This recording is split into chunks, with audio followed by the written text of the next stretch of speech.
কঠিন বিপদ থেকে রক্ষা পাওয়ার জন্য আল্লাহ তাআলার কাছে দোয়া করতে হবে। রাসূলুল্লাহ সাল্লাল্লাহু আলাইহি সাল্লাম যখনই কোনো কঠিন সমস্যায় পড়তেন, তখনই আল্লাহ তাআলার কাছে একান্তভাবে প্রার্থনা করতেন। বিপদ আপদ থেকে রক্ষা পাওয়ার জন্য পবিত্র কোরআন ও হাদিসে অনেক দোয়া বর্ণনা করা হয়েছে। বহু দোয়াই ছোট, সহজে মুখস্থও করা যায়।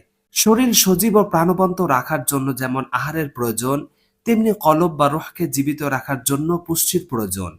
আর রূহ বা কলবের পুষ্টি হলো আল্লাহ তাআলা জিকির।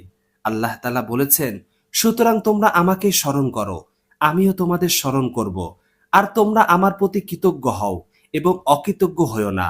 যে কোনো বিপদ আপদে মুমিনের কর্তব্য হলো ধৈর্য ধারণ করা ও আল্লাহ তাআলার সাহায্য প্রার্থনা করা। আল্লাহ তাআলাই মুমিনের চূড়ান্ত ভরসা স্থল। দোয়ার মাধ্যমে আল্লাহ তাআলার কাছে সাহায্য প্রার্থনা করার পাশাপাশি মুমিনের ঈমানও প্রকাশ পায়। আল্লাহ তাআলার প্রতি তার ভরসা ও নির্ভরতা প্রকাশ পায়। বিনয় ও অহংকারহীনতা প্রকাশ পায়। সূরা বাকারার ১৫৬ নম্বর আয়াতটি কোরআন শরীফের প্রসিদ্ধ আয়াত। ইন্না লিল্লাহি ওয়া ইন্না ইলাইহি রাজিউন। অর্থ, তারাই ধৈর্যশীল যারা তাদের উপর কোনো বিপদ এলে বলে, আমরা তো আল্লাহরই, আর নিশ্চিতভাবে আমরা তারই দিকে ফিরে যাব। আমরা কারো মৃত্যু সংবাদ শুনলে এটা পড়ি। অনেকে মনে করেন মানুষের মৃত্যু সংবাদ পেলে ইন্না লিল্লাহি ওয়া ইন্না ইলাইহি রাজিউন পড়তে হয়। বরং ইন্না লিল্লাহ পড়ার অনেক কারণ ও গুরুত্বপূর্ণ ফজিলত রয়েছে। এই পবিত্র বাক্য আল্লাহ তাআলাকে স্মরণ রাখার বড় উপায়। কেউ বিপদে পড়লে যেন এ দোয়াটি পাঠ করে।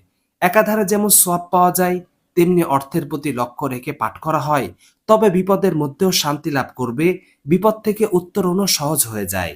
উম্মে সালামা রাদিয়াল্লাহু তাআলা আনহার বরাত থেকে হাদিস থেকে জানা যায়, তিনি বলেন, আমি রাসূল সাল্লাল্লাহু আলাইহি সাল্লামকে বলতে শুনেছি, কোন মুসলিমের ওপর বিপদ এলে যদি সে বলে আল্লাহ যা হুকুম করেছেন, ইন্না লিল্লাহি ওয়া ইন্না ইলাইহি রাজিউন পড়ে এবং এই দোয়া পড়ে, আল্লাহুম্মা আজিরনি ফি মুসিবাতি ওয়া আখলিফ লি খায়রাম মিনহা। হে আল্লাহ, আমাকে আমার মুসিবতের সওয়াব দান করো এবং এর বিনিময়ে এর চেয়ে উত্তম বস্তু দান করো।